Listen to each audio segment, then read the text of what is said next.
Good morning, I'm David Plazas, the Opinion Engagement Editor for the Tennessean. We have the pleasure of having George Rooker, who is the incumbent county assessor for Nashville, Davidson County.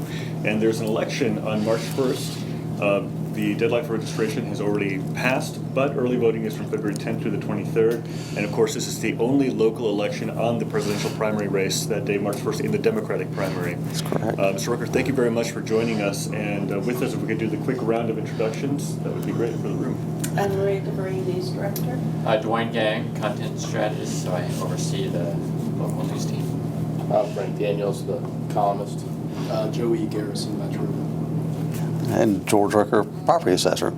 So, Mr. Rooker, you've been here in your term for 8 years, if I recall correctly, in the office for some 30, 35 years? that's correct. I was first elected in 2008 and re-elected in 2012, but I started my career in the assessor's office as a summer intern when I was in high school and worked in the office all through college in the summers. And when I graduated from college, Davison County was about to undergo its first in-house countywide reappraisal that was scheduled to be completed in 1983. Actually, it got delayed to 1984, but I had taken some computer classes and business classes at Lipscomb, and I had a business degree, and it seemed like an exciting time to be in the assessor's office, and they offered me a job there, and they were hiring some people. So I went to work there full-time in 1981 and worked as an appraiser up until appraiser and then appraisal supervisor and residential appraisal manager up until 1997, and then I assumed the role as chief deputy assessor in 1997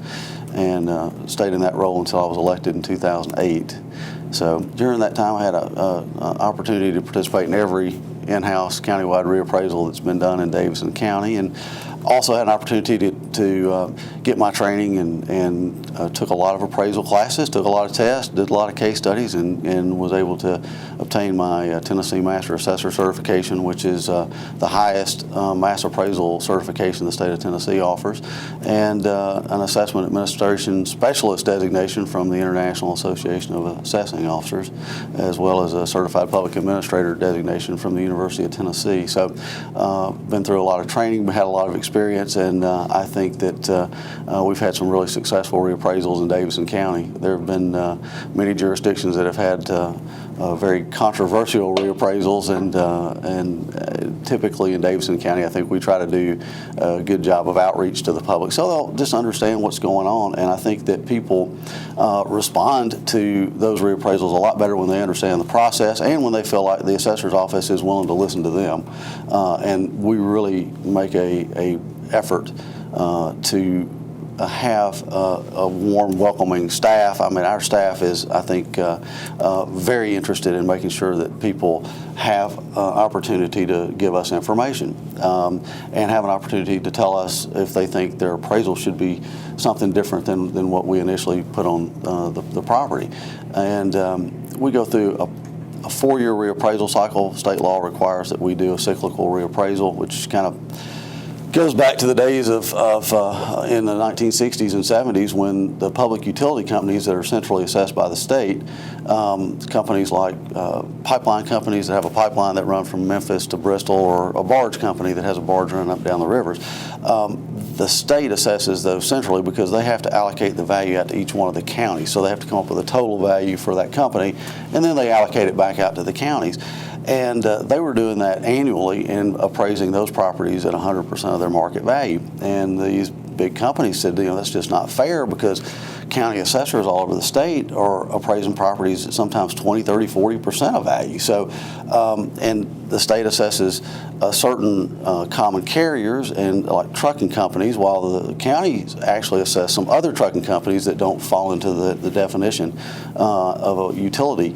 And so there's sometimes almost indirect competition. So they were a little upset that they were being appraised at 100%, and some of their competitors were getting off with a much lower assessment. So courts and legislature have said, recognize that that's not fair, and that we have to be equitable and fair, and that everybody's value should be kept up to date regularly. So that's in 1989, the legislature finally passed a law that requires cyclical reappraisals in all the 95 counties of Tennessee.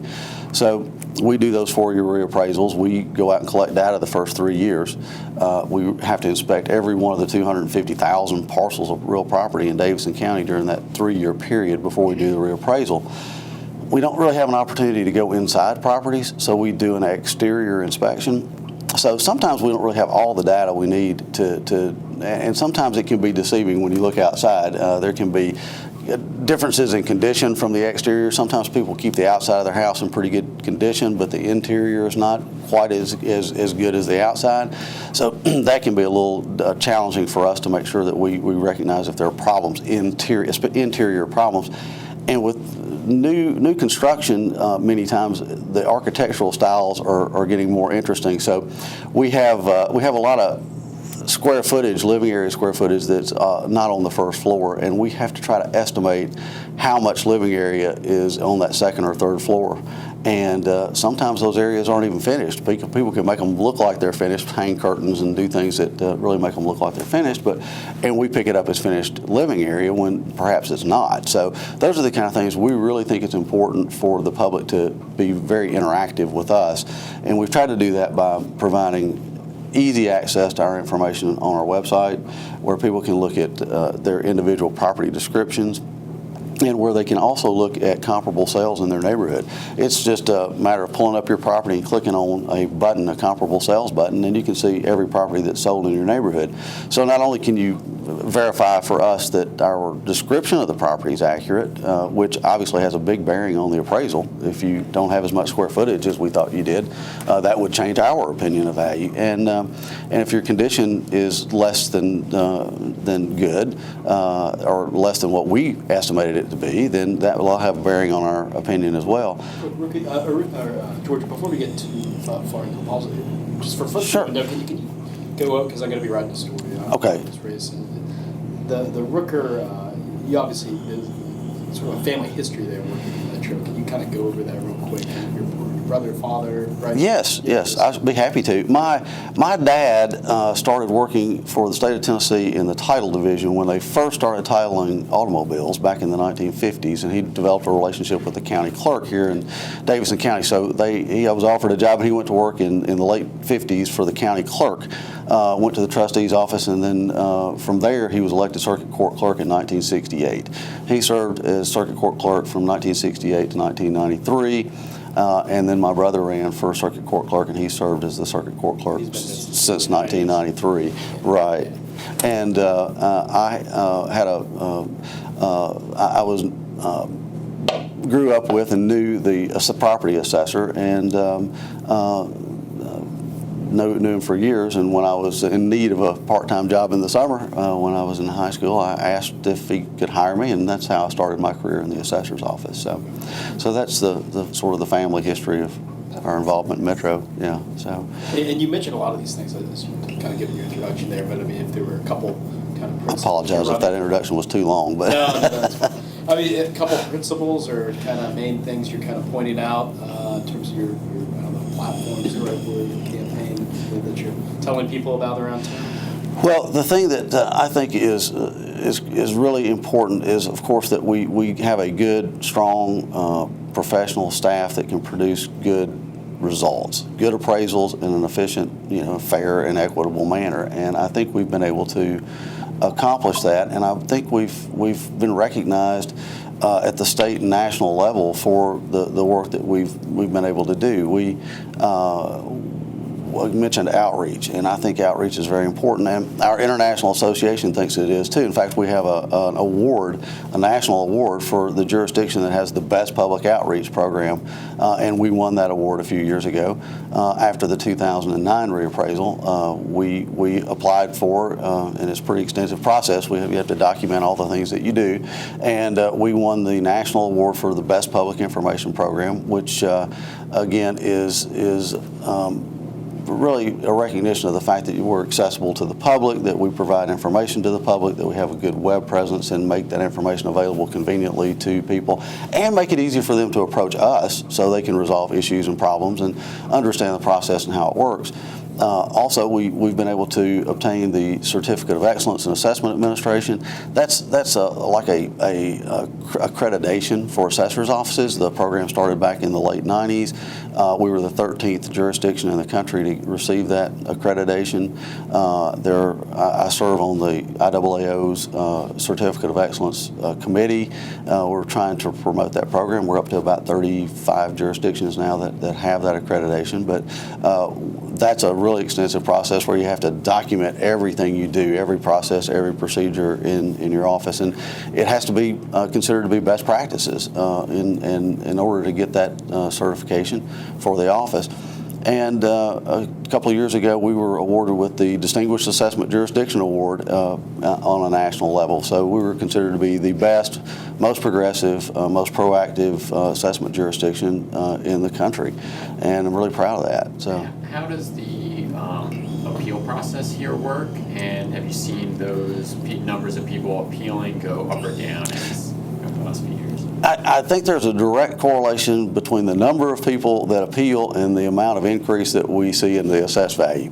So in 2005, we had a pretty significant increase in assessed value. We had a little boom back then, and we had the largest number of appeals that we ever had. We had about 12,000 informal reviews and about 10,000 appeals or 9,000 appeals, something along those lines.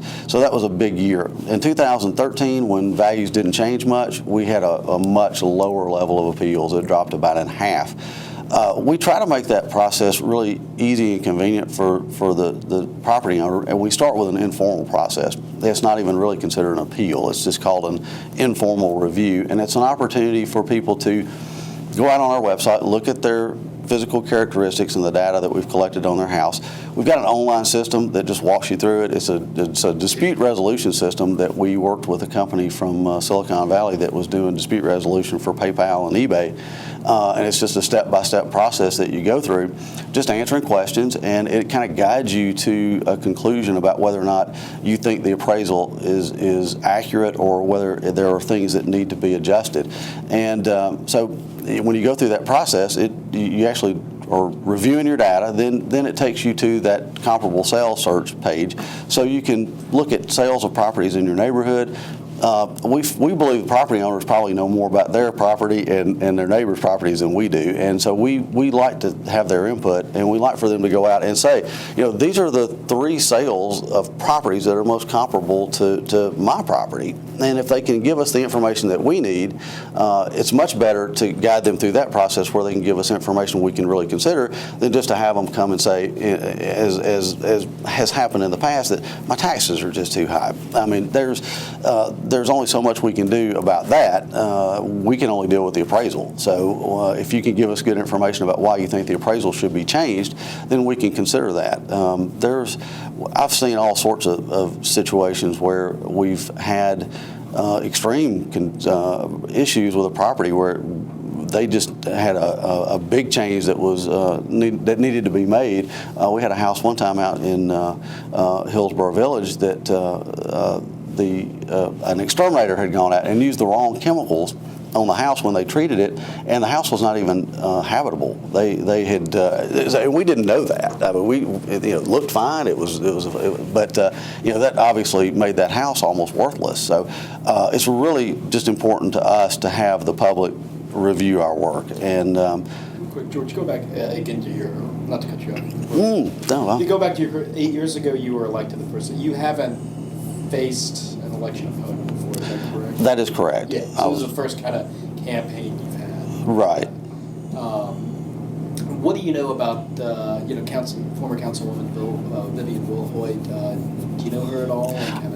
I do know her, and I have, when she was on the council, part of what we do with our outreach program, one aspect of it is that we try to work with all the council members because we feel like they interface with a lot of constituents, and we want them to be familiar with the process and understand it. So we always reach out to them individually and try to, through their community meetings and other interactions that they have with their constituents, be present at those meetings and do presentations and that sort of thing to try to inform the public. And so I've worked with her in the past to do those kind of things. Otherwise, I'm not really familiar with her positions on issues or One thing that dawned on me, I mean, this whole last 4 or 5 months, you've been going around to various, whether it's Chamber of Commerce's, community meetings, showing this kind of presentation about how we're facing what could be historic level appreciation and increase in property values. I mean, your office has been studying that, and it's in preparation for a reappraisal next year. Would changing the property assessor kind of in the middle of that, do you think complicate things, or how would that? I don't know. I mean, it seemed like an unusual. I'm just trying to think of. Well, obviously, I think it would complicate things to have a change in leadership right in the middle of this reappraisal program. We are well into that program and are meeting daily about issues that we think are going to make this the most complicated, complex reappraisal program in the history of Metro. One of the things we met about just yesterday is trying to get some assistance, perhaps from experts in this field to help us deal with a problem that we've really not had in the past, which is people going out and buying land and tearing down houses. And how do you value that land? And what is the appropriate methodology to bring to bear in this new world? That we've seen that in the past in very isolated areas, and one of the areas where we saw this was in Belmead. And if you had a house that was a certain size and a certain age and a certain condition, we believed that it had absolutely no value, even those people may be living in it, because what was happening, and we saw it routinely, when somebody bought that lot and that house, they would immediately tear the house down and build a new house.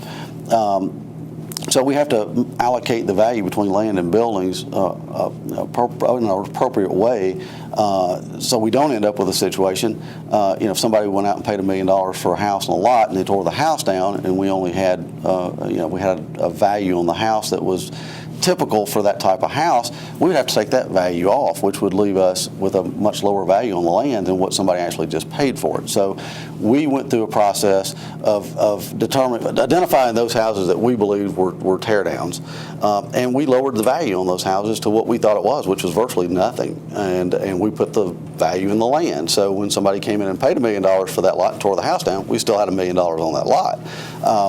Now, that was very isolated. Now that's just commonplace in a lot of parts of Davidson County, in East Nashville. Well, in the neighborhoods where it wasn't, you're talking real extreme between the types of house product. I mean, it could be really a real kind of shack versus a $5.5 million home, right? I mean, that's, exactly. Does that complicate? So that does complicate things, and it's something we can work our way through, and we can do a good job with it.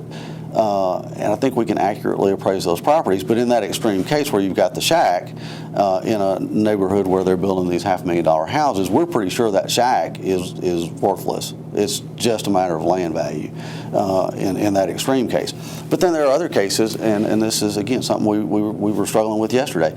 We see areas where you have very similar improvements on lots in very close proximity, and one person will go in and buy that lot and that house, and they'll tear the house down and build a new house. And then right down the street, you have a very similar situation where they buy that lot and that house, and they remodel that house. And we're trying to understand how that process, what's the thinking behind that, what drives, because what our job is to estimate the most likely sales price of a piece of property between a willing buyer and a willing seller. So we have to understand the motivation of both the buyer and the seller, and understand what considerations they brought to bear when they negotiated a price for that property. So you have some examples, for example, in Germantown or in Sylvan Park, where you have $1 million sales of homes the first time ever.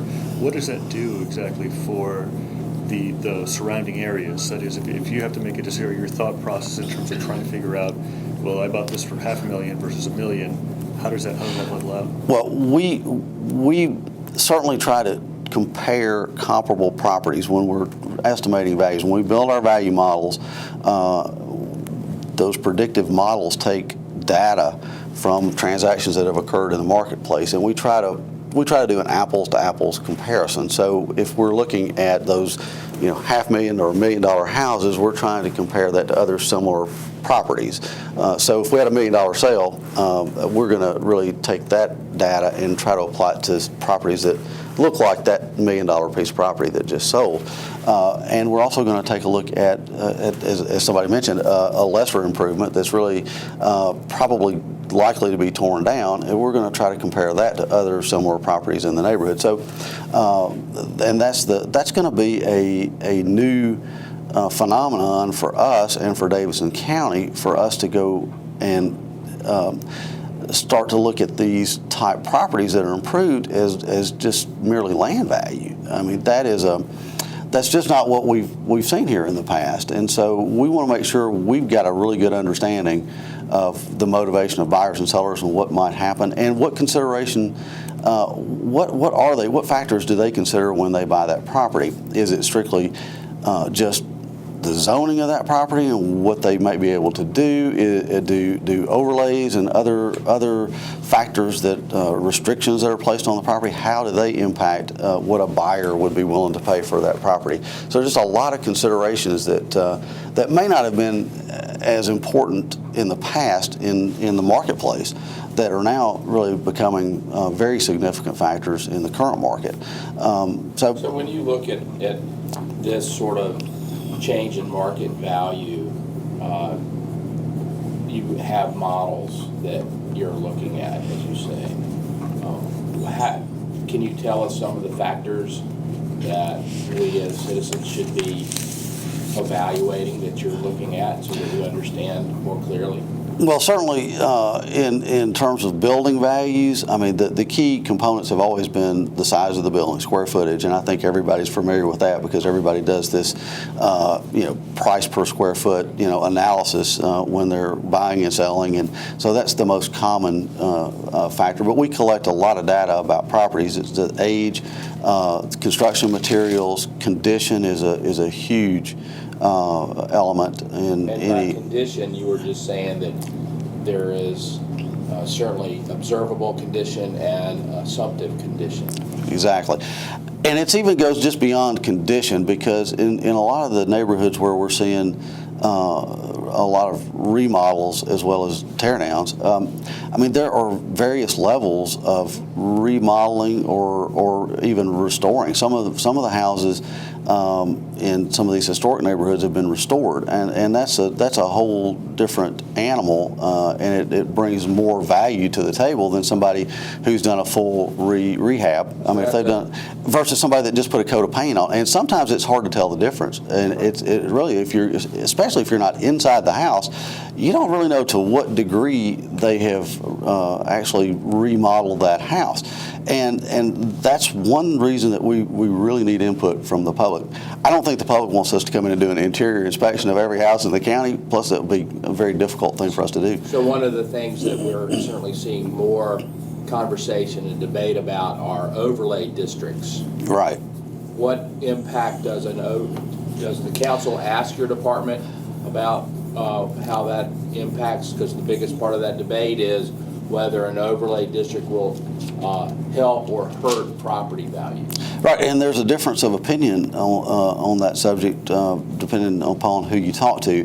What we try to do is certainly provide the council with any information that's helpful to them, and we certainly respond to their request for information that will help them make those decisions.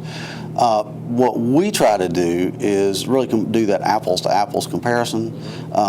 So it's important for us, if there is an overlay in a particular area, that we restrict our comparables to other properties that have that same overlay. Right. And that gives us some more apples to apples. So whatever the market determines is the impact of that overlay area, whether the market actually is willing to pay more or less, we're going to recognize it as long as we restrict our analysis. So you have an overlay district in East Nashville, and you have one in the Belmont area. Right. And do properties behave similarly in those kinds of overlays, or or do you have to take a whole new model approach to every overlay? We really, I don't think there's such a huge difference in those areas that you mentioned that we're really doing anything more than just making sure we do that apples to apples comparison. I'm concerned that again, we want to make sure that we give that element a due consideration when we're doing appraisals of properties. And since that's becoming more of an issue and people are looking at making more changes like that, we certainly want to not only do apples to apples comparisons, but we also want to see what impact we see between those areas and the surrounding areas.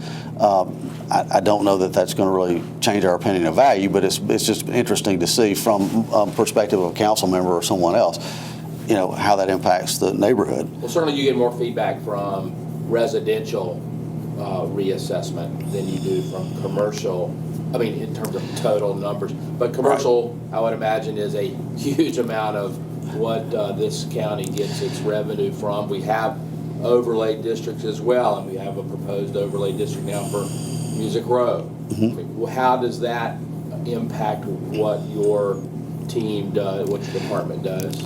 Again, it won't really impact our approach as much as it will, because our job really is to look at what's taking place in the market. So when that overlay district is enacted and it's covers a certain geographic area, then we're going to restrict our analysis again of the transactions that occur in that area. So we want to use sales prices of properties with the same, as much as we can, with the same restrictions or the same zoning or the same whatever the external governmental requirements are to other properties that are similar. And that should also reflect the fact that the buyer knew that property was in that kind of district. So as we're looking at the impact of various decisions that you make about value, various decisions that the council and the zoning commission, planning commission makes about what they want to do with these various districts, do you do a regression analysis in terms of looking at what the past behavior of the market is for value when say we're looking at Music Row, or we're looking at a downtown historic overlay, or we're looking at a Inglewood overlay, or we're right, looking at a Belmont overlay? We do have a regression model that we use, and those factors are included in that regression model. We have used that model to help us predict values. We use obviously we do the traditional approaches to value that any appraiser would do, cost, market, and income approaches, and we build all three models. The regression model is one of two market models that we build. We build a market-adjusted cost model where we appraise land and use a cost approach on the building, and then we compare that to what's going on in the marketplace to adjust those models. And then we do just a pure regression analysis to give us another opinion of value on those properties. It's as many factors as we think are going to influence a buyer's and seller's decision, we try to plug into that regression model. And again, I keep referring to it, but yesterday we were sitting down saying, but we've got to make sure we identify every factor that is being considered by buyers and sellers in the marketplace. And that's one of the things we really want to try to bring in some people from maybe the private sector that are more involved in those transactions to help us say, these are the things we consider when we buy and sell. Well, I think it was fascinating. You said there's a value difference between remodeling and restoring, which I think probably most people would maybe intuitively know or not know. Right. And just trying to stratify all those properties and make sure they're in the right band and is the key to a successful reappraisal program. It's like anything, if you have good data, you can do a much better job, and we work really hard to make sure that we have good data. Are you doing anything different in the coming months to better prepare your staff? I mean, obviously they're an award-winning staff, right, and the recognition for the public outreach and some of the programs that you already have in place, but it seems like this will be so complex because the community has changed so rapidly. Right. That, the affordable housing issue, the point about remodel versus restore, will you be doing additional training or additional public outreach, or do you anticipate even having to hire maybe some temporary staff just to handle the volume of concerns? Well, Can I ask sure. context? Sorry. Because you, Please. and I just Please do. because I was going to ask a very similar question. Because you went out less than 6 months ago, basically saying, well, it was around Thanksgiving. You said, hey, Right. Buckle your belts, everybody. You're going to be surprised. Right. Which, did that happen prior to the 2005? Yes, we've done outreach programs since the 2001 reappraisal program. That was really the first time. Maybe 97 we did some, but we've really tried to ratchet up our efforts over the last years. It's we've tried to, first of all, build a good, well-trained, competent staff. And since I took office in 2008, we had 11 of us were certified or designated. Now we have 40 certified and designated appraisal staff members. So we require, we've put in place a requirement for staff to get a certain level of certification, even for our clerical staff members. There are 5 levels of certifications that the state provides, and for our clerical staff even, we've asked that they at least get the basic level 1 assessment certification, which just involves taking 3 or 4 classes and passing an exam. And then the appraisal staff is being required to get to the Tennessee Certified Assessor level, which is level 3. And we're making really good progress with that. And I think that it's been very beneficial to have that kind of training for staff. But as I mentioned earlier, and I think this goes to your question about outside help, we do mass appraisal work. We build models, and we're not as involved as single property appraisers in the private sector in dealing with parties to transactions, because it's pretty commonplace, especially in the certified general commercial appraisal world, for a fee appraiser on the private sector to really dig very deeply into those transactions and try to understand the motivations of buyers and sellers. And that's the sort of insight that we'd like to bring to the table in our office for our appraisers. Our appraisers are quite competent, and they can certainly take that information and use it in the right way, but I'm not sure we have as deep an understanding of those motivations as somebody that's out there in the private sector looking at these transactions every day. So we hired a couple of certified general real estate appraisers after I took office, one MAI appraiser.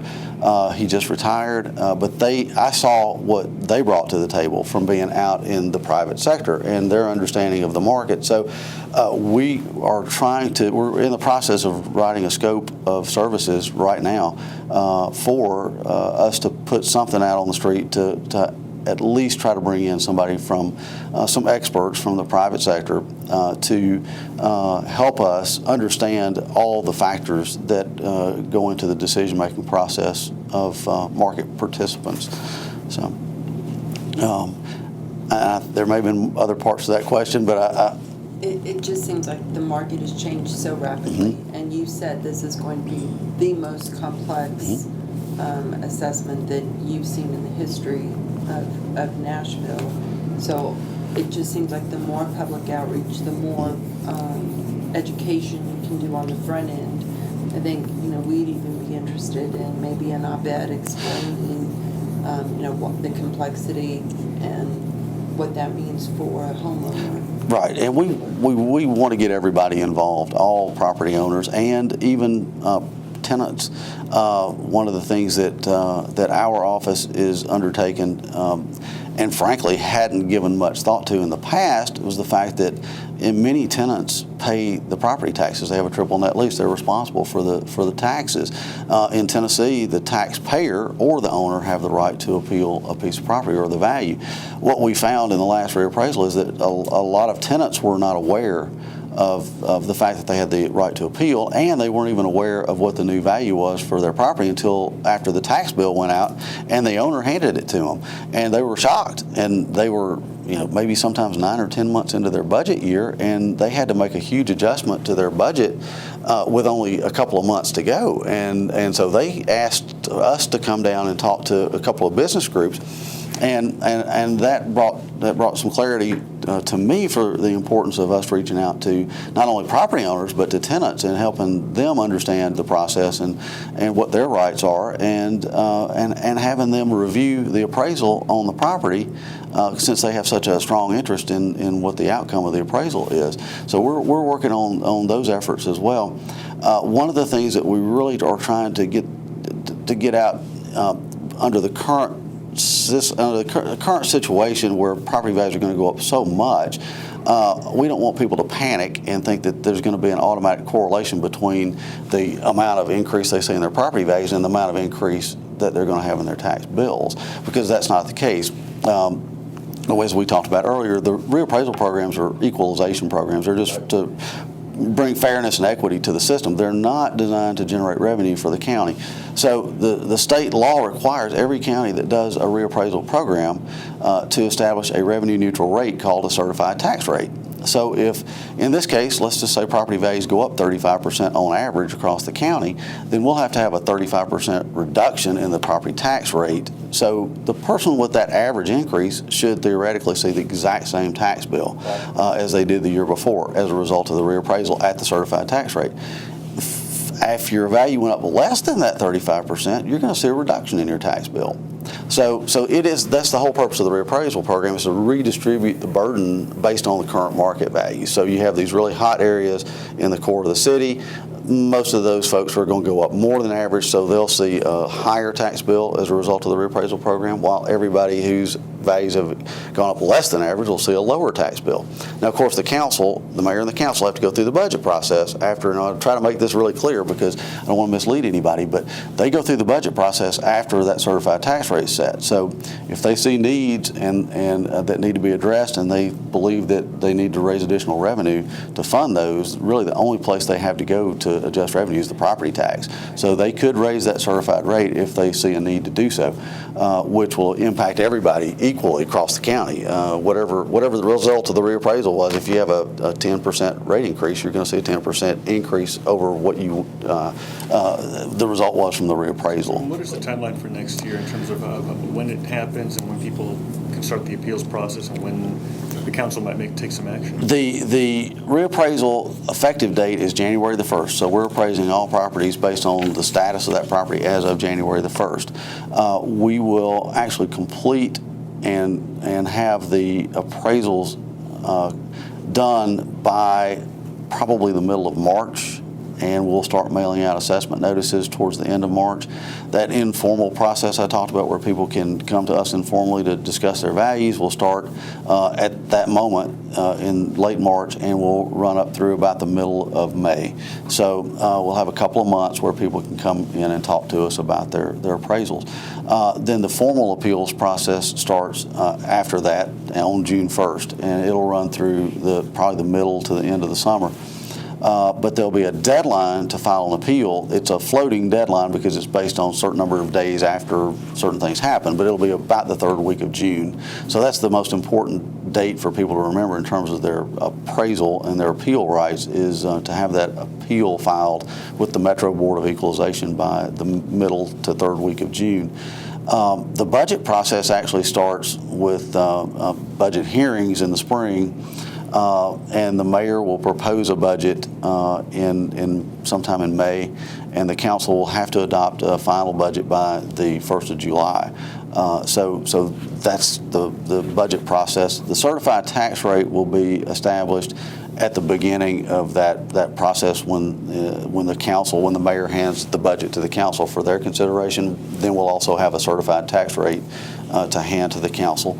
I think we're going to have, with the exception of 1984, I think we're going to have the lowest property tax rate in the history of metro government. in 2017. So that's sort of the flip side of the process. Is we may have the highest appraisals, but we're going to have the lowest tax rate. So and then we'll see how the budget process goes from there. Another interesting thing about this reappraisal, we've seen for years. You mentioned the contribution of residential and commercial property owners. It's about 50-50 in terms of the assessed value. Right. It's about half and half. And that when I started in the assessor's office back in the 80s, that trend started moving away from commercial over to the residential property owner. So they kind of crept up to where the residential property owners were paying about 52% of the assessed value, and the commercial about 48%. Now all of a sudden we're seeing it start to shift back. Right. And so we're going to see a shift from the residential property owner to the commercial property owner in this next reappraisal. Commercial property owners have seen higher appreciation rates for their properties. In some cases, they're just phenomenal rates of appreciation in downtown, the Gulch, and that will have an impact. Midtown. So in 2005, which was sort of the most recent comparable to the current market condition, do you have the ability to look at the county and say, basically create a fever chart by location to say, maybe in 2005, West Nashville was hot, downtown was cooler, southeast was the hottest. We've got all those heat maps through time. In fact, you can actually you can certainly find the current heat map online, and in fact you can go to our analytics database on our website and create your own heat maps for certain geographic areas. But we'll be happy to share some of the older heat maps with you. I really don't think the ones from the previous reappraisals are online, but we don't have any problem sharing those. We've just been focused on what's happening in the current market. So right. and that's But in terms of understanding, I think one of the hardest things for younger property owners to understand in this process, especially as many first-time buyers as we may have now in the market versus before. Well, I can tell you just generally speaking, and this is just a very general statement, but back in the 80s, the areas out in the suburbs around the county line were appreciating more rapidly than the core of the city. Over time, that's changed, and now the areas in the suburbs around the county line are not appreciating nearly as rapidly as the areas in the core of the city. And the other interesting thing that we're seeing, I think, is that we're seeing a migration of those high appreciation areas away from areas that were really hot 4 years ago, 8 years ago. The East Nashville, Sylvan Park, 12 South areas, which are still, don't misunderstand, they're still going up at a very rapid rate. Right. But what we're seeing is that instead of the 12 South area being the hottest area in terms of appreciation rates, it's moved over to the fairgrounds. Right. So while they're still doing quite well in 12 South, the fairgrounds is just on fire. Yeah, people are chasing cheap property. Right. It's the areas. It's exactly what it is. It's the areas where property prices are a bit lower in adjacent neighborhoods. Right. Same thing with Sylvan Park and the Nations. Cheapest contiguous property they can find. So the Nations has really picked up. Sylvan Park is still doing well, but and the highest appreciating area we see in the county is the area over in Cleveland Park, adjacent to the East Nashville area, and in Inglewood. So South Inglewood and Cleveland Park have actually now are outpacing East Nashville in terms of appreciation rates. But of course, the properties in East Nashville are still selling for quite a bit more. Right. So they're higher valued properties, but the rate of appreciation is slowed down. Which gets, I think, back to some of the earlier questions on it and the conversation we just saw the council have last night about affordable housing, this trend that in essence we have a rolling wave of less affordable neighborhoods.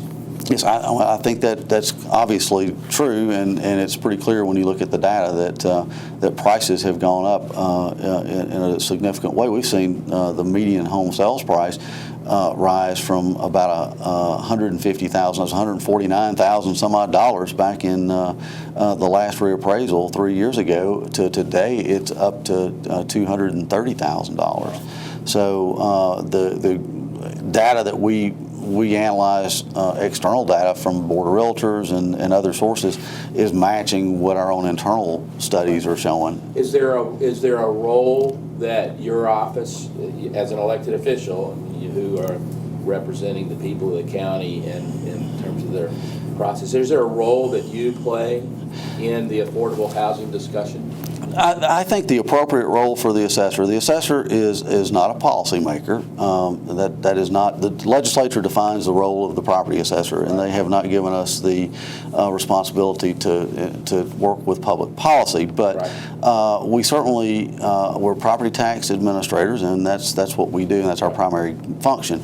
But we are always happy to work with and willing to work with the Metro Council members and the state legislature who do make policy to just make sure that they have all the information that they need. And certainly we have an interest as an elected official and as a citizen of Davidson County. I want the city to be the best it can be, and I want all the citizens of Davison County to have a affordable place to live. And so to the extent that we can help make good policy and be involved in that conversation, we want to be. So along that line, you're looking at 2016-17 revaluation that is not a norm revaluation, but it's happened in other places. How do you apply what's happened in other places to the models that you create in this place? We have a really strong international association, and we're very involved with those in that association as members and as committee members, and we've built good relationships with assessors in other parts of the country. So we do have conversations. The Charlotte, North Carolina Assessor's Office, for example, is one of those offices that is they've had a pretty good, solid market there, and they're very similar in many ways to our office. In fact, they use the same computer software, and it's almost a sister city for us in terms of assessments. And we meet periodically and discuss these issues and solutions that they've implemented in their jurisdictions, and we share with them. So we try to keep each other updated as much as we can on all that technical, appraisal methodology that is appropriate to use in these cases. But frankly, what we're seeing here is unlike.